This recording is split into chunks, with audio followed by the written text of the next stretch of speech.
I've only been gone a few days and I forgot how to work everything. So, I mean, it's not like I missed anything while I was gone. Just kidding.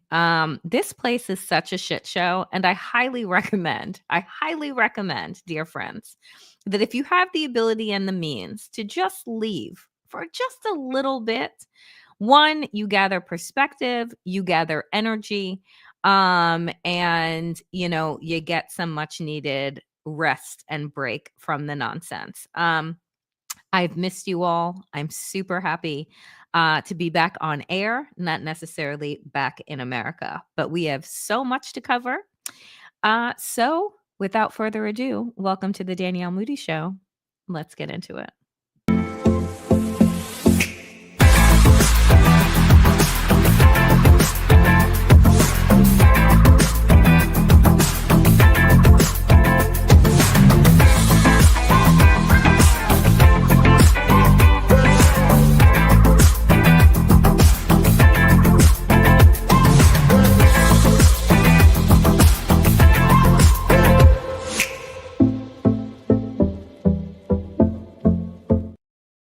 So, I want to start off today first with a giant thank you to all of you for your well wishes and your safe travels. I left, I came back. It was a breeze and good.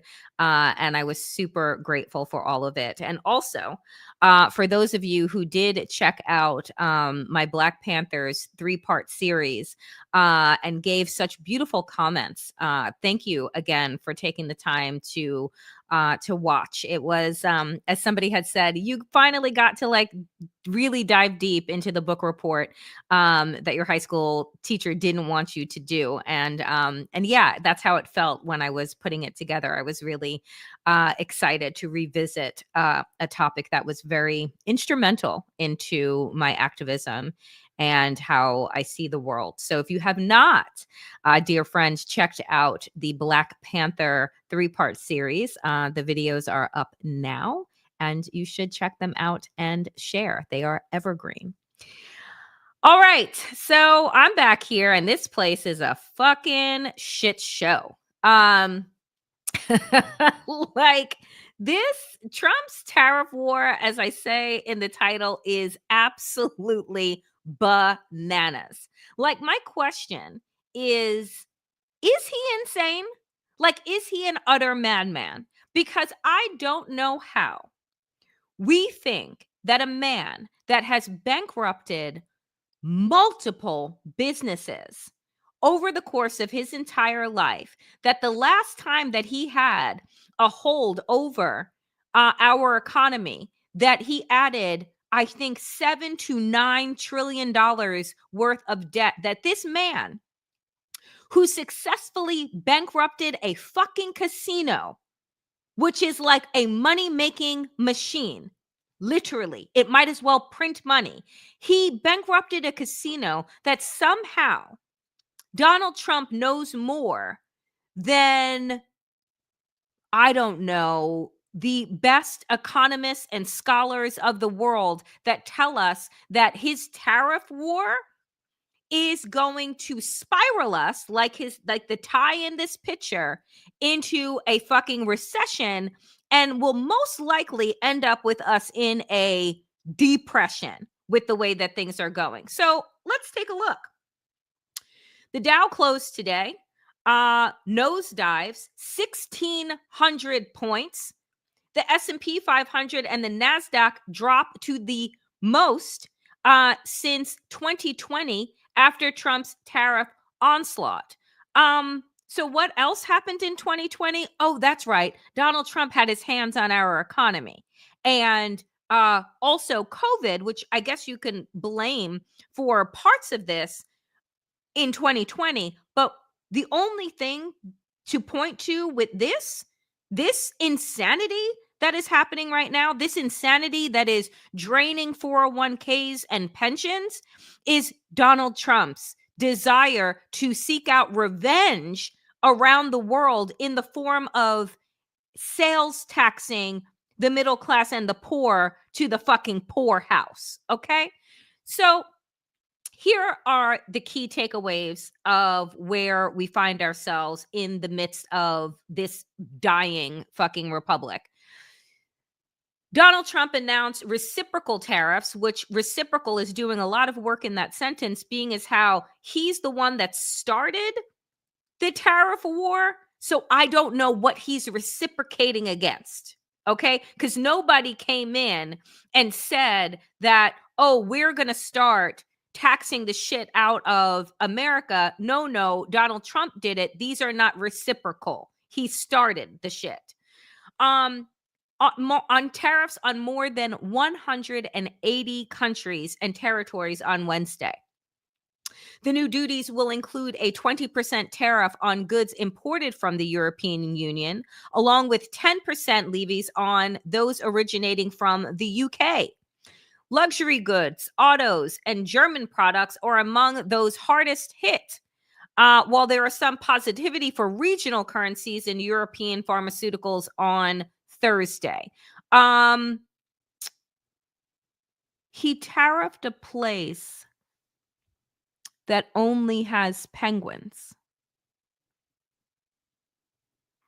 How is he going to get that money? I mean, okay. On Thursday, Trump acknowledged the market sell-off and likened the implementation of tariffs to, quote, an operation like when a patient gets operated on. The markets are going to boom. The stock is going to boom. The country is going to boom. And the rest of the world wants to see, is there any way they can make a deal? Now, when he says boom, does he mean like explode? Like Elon Musk's spaceships? Does he mean boom like the way that he blew up his own businesses? Because boom, dear friends, does not always mean good, right? Like a boom. No, it doesn't actually. And much like he was talking about in this quote that he gave, the implementations of the tariffs are, quote, an operation like when a patient gets operated on. And my response is the patient dead now? Because operations go a whole lot of different ways. Some of them are successful, right? And some of them are not. So which operation are we in? Is the patient alive? Is it on life support? Because again, his fucking analogies can be taken in a whole lot of ways. And given the evidence of Donald Trump's success that we've seen throughout his life, I'm thinking this isn't positive, actually. I'm thinking we are going to experience a boom, like an explosion, and we are going to experience the pains of an operation that ends up with your last rites. Okay. But if you thought that that was the only bad thing that has happened, it's not. When I show you this next story, we need to unpack it for a bit. Let me just put it up. Okay, brace yourselves. Trump fires National Security Council officials after an Oval Office meeting with Laura Loomer. You may have missed this story today while you were watching the economy fall off of a cliff. And you may be asking yourself, who is Laura Loomer? Well, Laura Loomer is a right-wing conspiracy theorist lunatic who at one time, her claim to fame was chaining herself to Twitter's New York office. And if you've seen before, I think I may have posted video, which I will spare you from now, where Laura Loomer and Donald Trump seemed very, what's the word? Cozy, in their embracing of one another. Um, she looks insane. I believe that at one time or another, and I shit you not, that her father tried to have her committed. Um, and she, uh, she is also a racist and a white nationalist and anti-Semite, was in the Oval Office. And here's what the New York Times reported. The firings were described by one of the U.S. officials who had direct knowledge of the matter. The decision came after Ms. Loomer, Miss Loomer, she was never married, vilified the staff members by name during the meeting on Wednesday when she walked into the White House with a sheaf of papers attacking the character and loyalty of numerous National Security Council officials. Michael Waltz, aka the head of WikiLeaks and Signalgate, who put together that group text that added Jeffrey Goldberg to the mix last week. Michael Waltz, who is the current national security advisor, wasn't even in that fucking meeting with Laura Loomer where she had a list of his staff that Donald Trump would then turn around and fire. No. According to the New York Times, Waltz joined later in the meeting and briefly defended some of his staff, though it was clear he had little, if any, power to protect their jobs.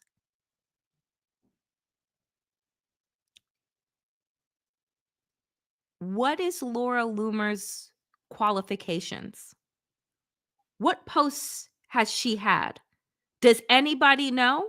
Does anybody know what Laura Loomer has done for a living that would have her in the Oval Office with the President of the United States and some printouts of people's names that she has said are not loyal to the president, but the actual national security advisor who knows the people that he has chosen and is trying to defend them?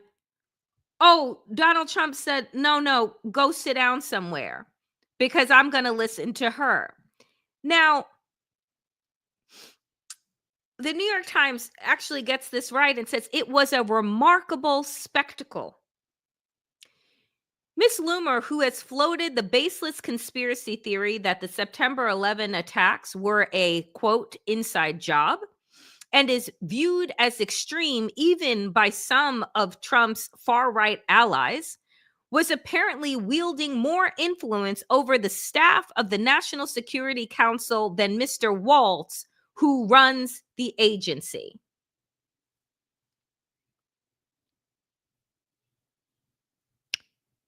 So here are my thoughts. And I'm not a conspiracy theorist, but let's just say that Laura Loomer is Donald Trump's type.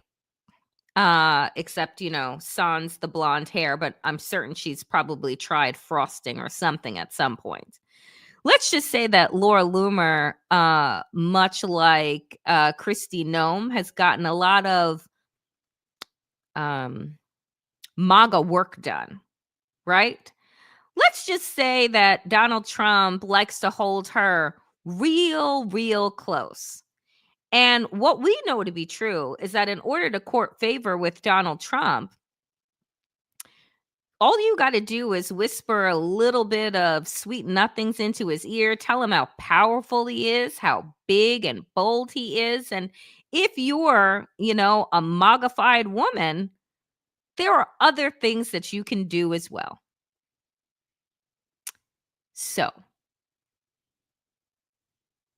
Laura Loomer is running the National Security Council. And I don't know if there is a country farther enough for me to go to or any of us to go to. Like, can we get off of this fucking planet? Because this is bananas, folks. I mean, it's like Donald Trump went on Truth Social and like that's how he picked his cabinet. Was like, who is following me? Right? Like, who wrote me a fan letter? Who loves me and can spell the word national? And then you get a job. Like you couldn't pick worse people, I don't think, to be in any positions of power if you tried.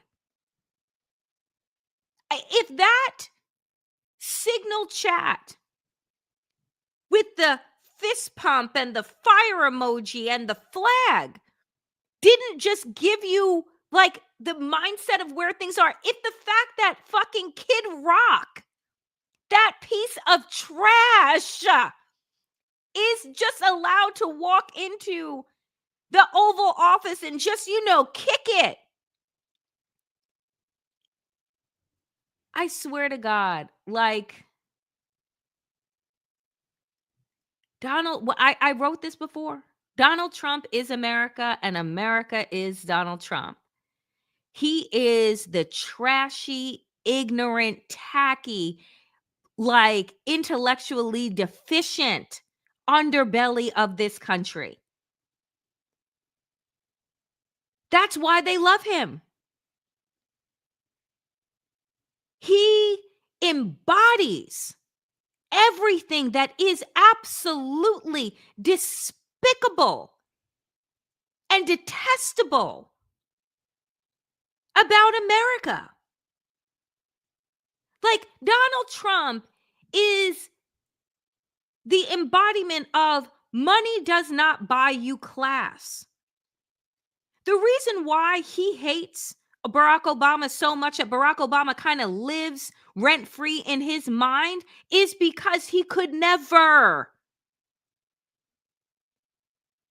go toe to toe with Obama over like a cartoon. Do you know what I'm saying? Like, he is so inferior in every possible fucking way. That's why he hates black, and there is nothing more that Donald Trump hates more than smart black people.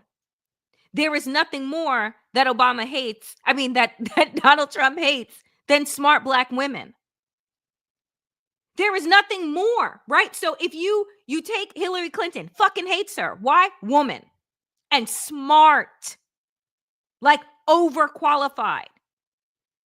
Goes after Tish James, Fonnie Willis, like, because guess what? He hates smart black, because they, right, are a mirror to how fucking inferior and small he is. But this is who America voted for. I'm not convinced he won the election. Let's just say that. But regardless, 77 million Americans, 77 million Americans look at Donald Trump and see themselves. So what the fuck does that say about you? If a man that has bankrupted every business that he's ever put his hands on,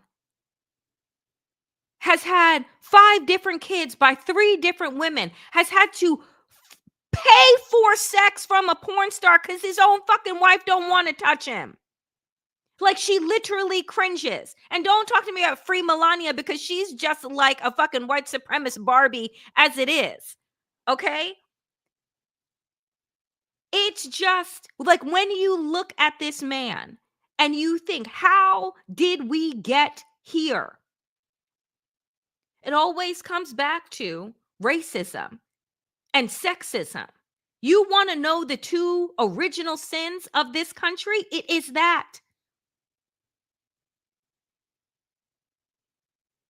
Because otherwise, folks, you can't find any justification as to why this man would be elected. If not for being white, a man, oh, and rich. You know, it is just like, you look at this, you look at the headlines today, and you see that four Republican senators have voted with Democrats to upend some of the tariffs being put on Canada. Why? Because, Canada is where we get our fucking oil and our wood. The things that like we actually need to build and run cars and do all of these things. And they're like, and Canada right now is like, I don't give a fuck if you all apologize or not, but you're on your own. Like, the world is going to and is currently figuring out how to band together and operate without America. Because so as far as they can see, the America that they have known is dead, is gone. And it ain't coming back any fucking time soon. So Donald Trump is throwing our economy off of a cliff, following the advice of right-wing conspiracy theorists that literally have no resume.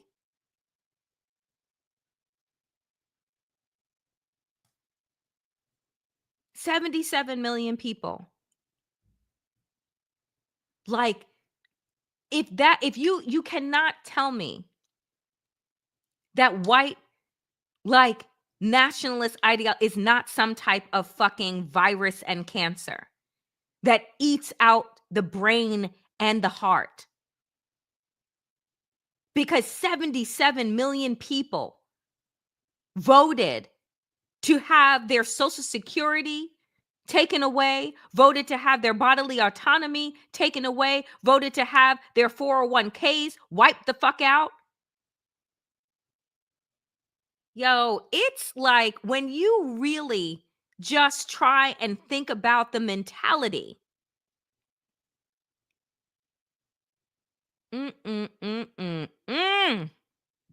It's too much. It's too much. Don't sit there too long and try and think about it, because I don't want your brains to fall out of your ears. But it is, yeah. I don't understand it. And I don't think that we ever will understand it.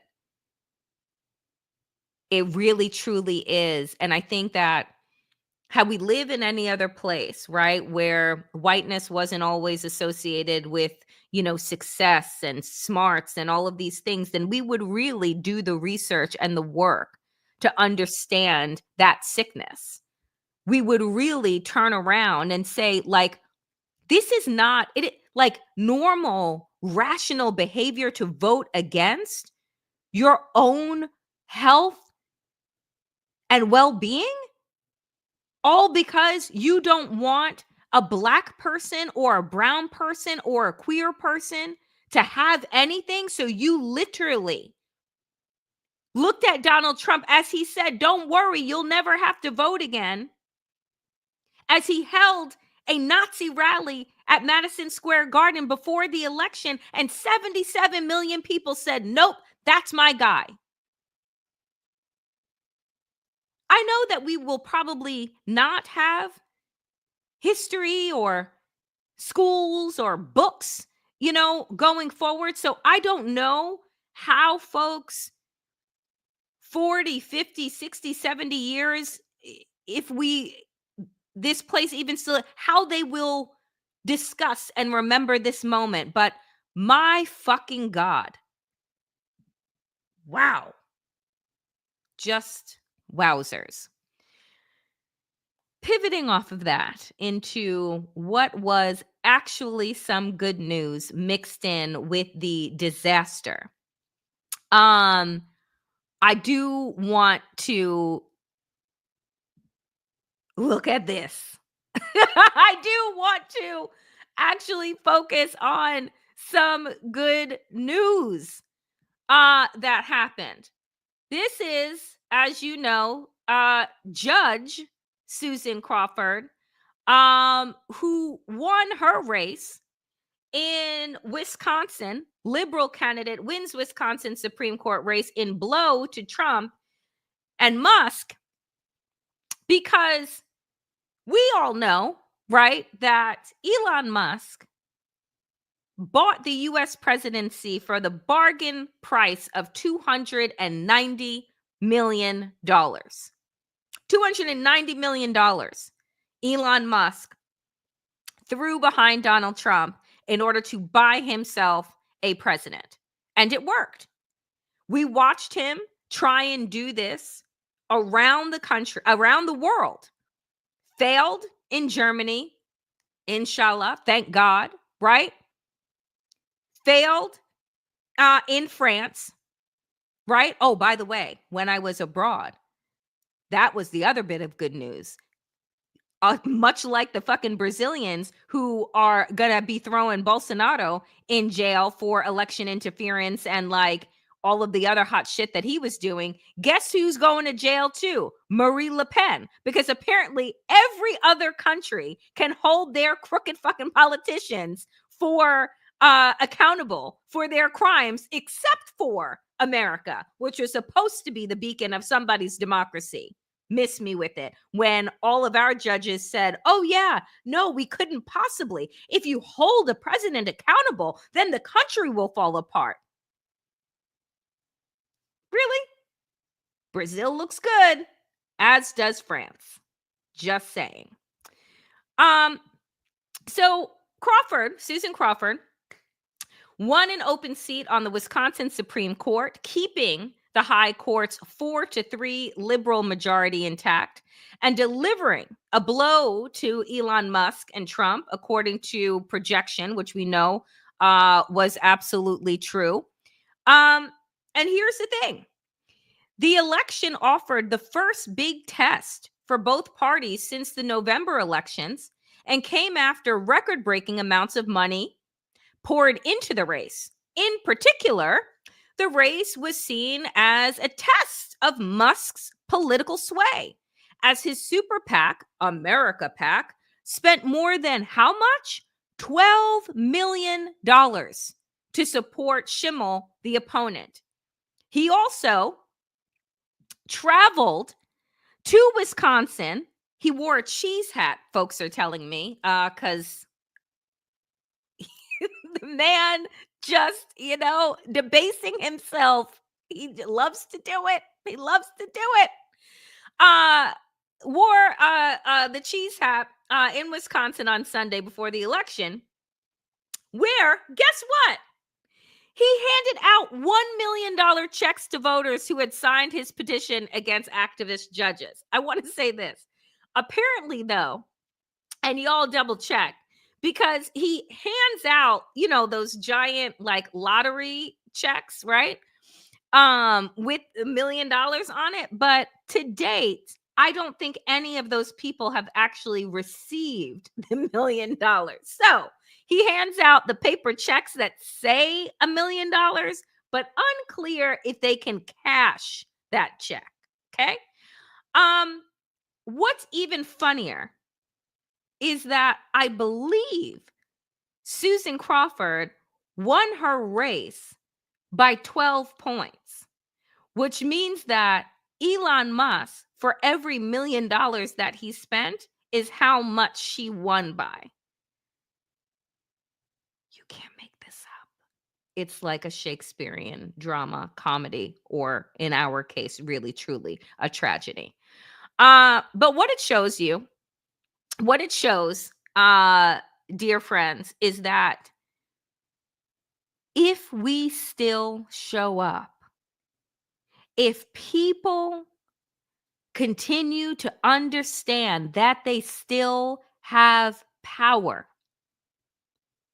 that their vote and their voice right now still fucking matters, then we can still win.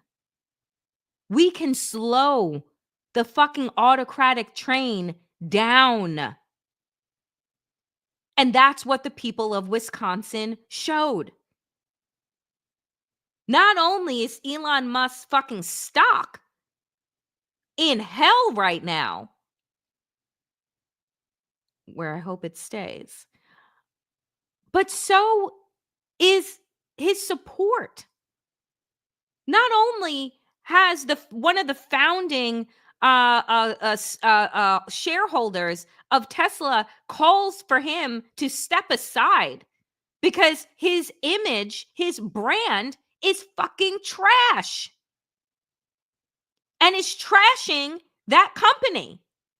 But that's why he's in business with Donald Trump. Because so long as he can keep the money train rolling in vis-a-vis our fucking tax dollars, then he is good to go. So while he has a plan in terms of his in continuing his grift and money grab, his shareholders don't have the same. And guess what rich people don't like? Losing money. And so for all that is happening right now, a lot of rich folks are losing money. And that only goes over for so fucking long. But the people, dare I say, are waking up. The people, dare I say, are starting to see what many of us have seen for fucking years. Who Donald Trump is, who these people are, and what they want. Coming up on Saturday, April 5th, is going to be what I hope, what is projected to be one of the largest days of action. With, I think, something like 900 protests and marches planned all over the country. And so I encourage folks who want to protest to get yourselves together on Saturday. I will still say, like I have been saying, Black and brown people, stay the hell home because they are looking for any option, any opportunity to cause and inflict as much harm as possible. It is time, as white folks have been doing over the last couple of months, to do the heavy lifting here so that we can remain safe. Because Donald Trump is just waiting. He is just waiting to be able to crush Black and brown bodies. So that is what I will say there. But let me tell you, the good news did not end because my, Senator Cory fucking Stamina Booker took to the floor of the Senate, made history, took action, and made a fucking point. For those that have said, oh, this was nothing but performative, what I will say to that is that politics is performative. And if you don't know that, then you don't even you can't even begin to understand how a Donald Trump, the fucking Wizard of Oz, became president of the United States. Not once, but fucking twice. So Booker there is an article right now in the New York Times talking about the physical preparation that he went through for this moment. Because why? Americans are thirsty for fucking leadership. They want Democrats to do something.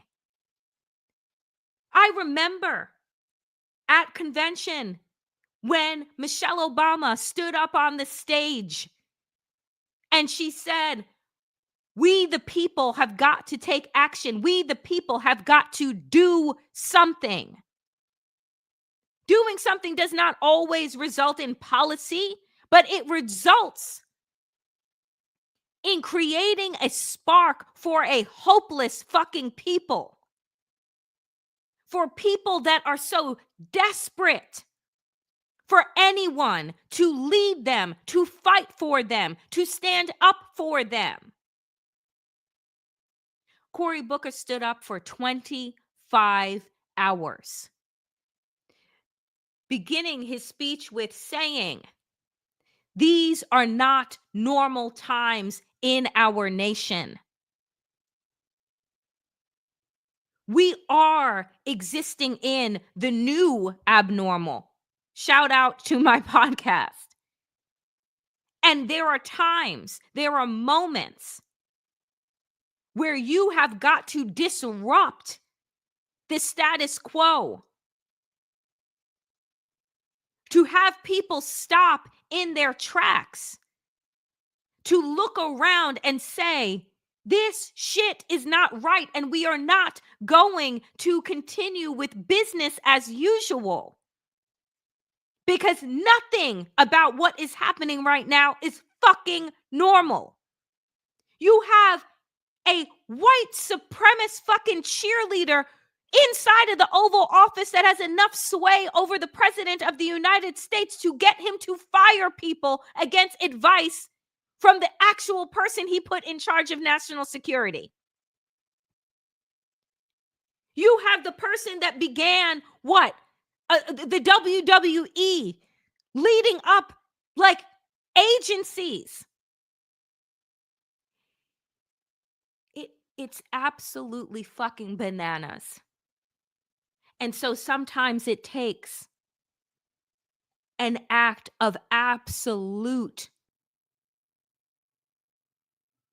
boldness to draw a fucking line in the sand. Senator Cory Booker took the Senate floor on Monday at 7 p.m. Eastern and resolved to retain it, quote, "for as long as I am physically able." He did so through the night and into the morning, reading out loud from letters and emails from the everyday Americans hurt by Donald Trump's arbitrary and painful spending cuts. Late Tuesday afternoon, Booker was still speaking, leaning on the podium at times, but determined to keep going.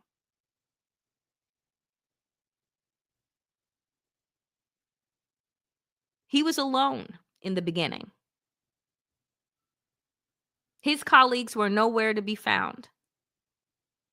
But as he moved into double digits of the hours, they began to show up.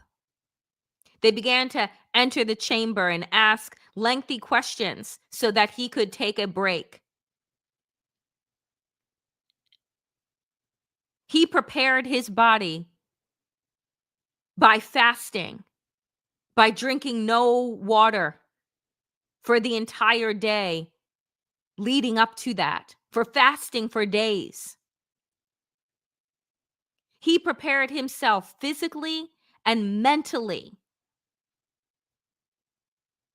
in order to achieve this moment that would break the filibuster record of one of the most profound fucking bigots in this country.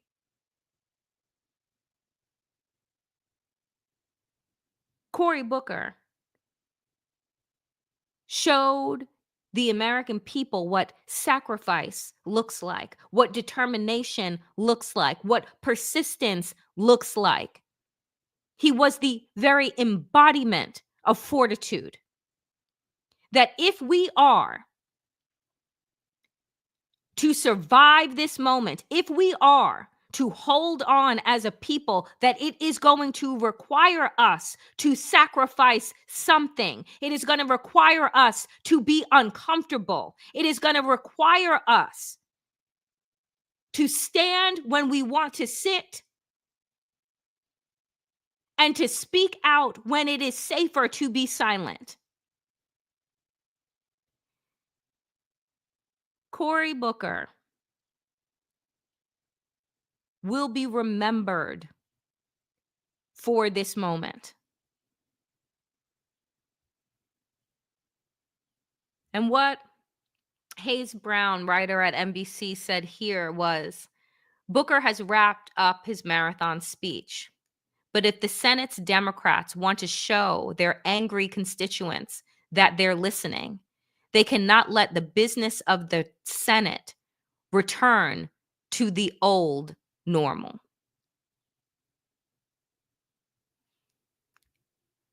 25 hours and 5 minutes. If that is not what John Lewis referred to as good trouble, if that does not inspire a nation to take action, to do the impossible, to get his fellow Democrats to fucking shake off the cobwebs, to grow a fucking backbone, and to take some fucking action, I don't know what will. But I know that he showed the world what is possible and what real America looks like. Before I get out of here today, this is call to action day. And, and again, I will say that my call to action is for folks who are able to join up on April 5th and March. If you are not and choose not to, for your own safety, that you continue your boycotts, that you call your members of Congress, that you call your senators, your representatives, your state officials, that you keep the fucking pressure on. Because it is up to us, dear friends. It is up to us to hold their feet to the fire, to make them actually represent us.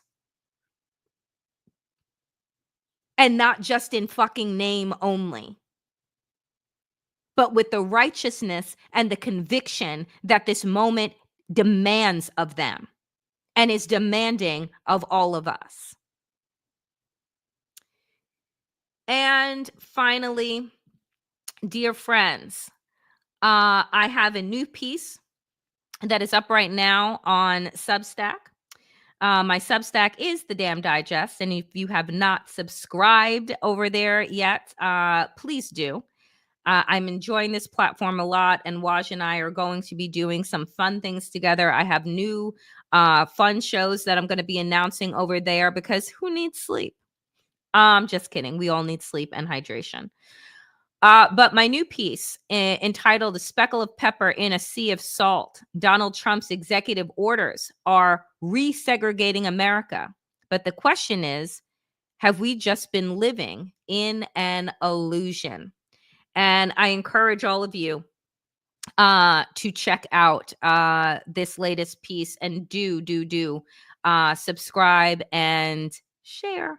And folks, while I was away, we crossed the 22,000 subscriber numbers here on YouTube. I am just through the roof excited by where we are going and how we are growing. It is incredible. And I cannot thank you all enough for showing up, for liking, for commenting, for subscribing.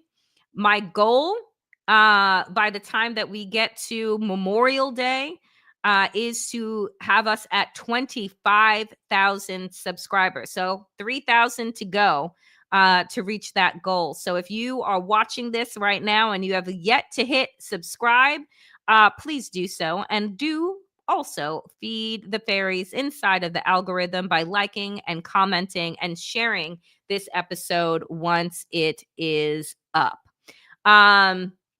And yes, Zoe, I'll put this up there from your Lips to God's ears, 100,000 subscribers is absolutely my goal for the end of the year. So let's keep going. Let's keep growing.